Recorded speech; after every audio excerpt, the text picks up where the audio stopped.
Hello everyone, and welcome back to our new video. Well, you have been using Shopify for a while now, but you are going through a shipping not available.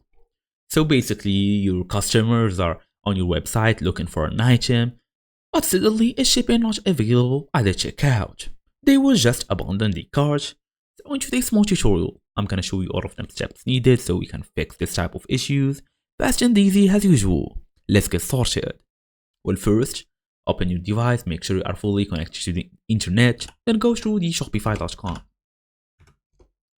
Then it will take you basically to the main website, where you should log in using your email address and password.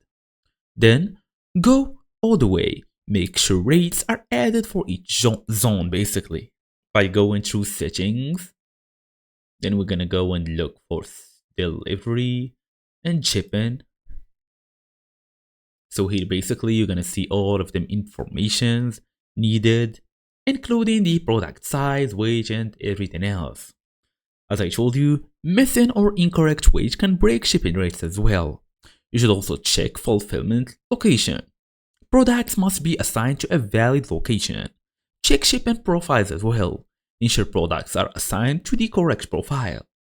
Then go and check the customer address, since some regions may not be covered. You can also give it a small test at the checkout, use multiple addresses to confirm availability. And that's basically it. That's the main idea.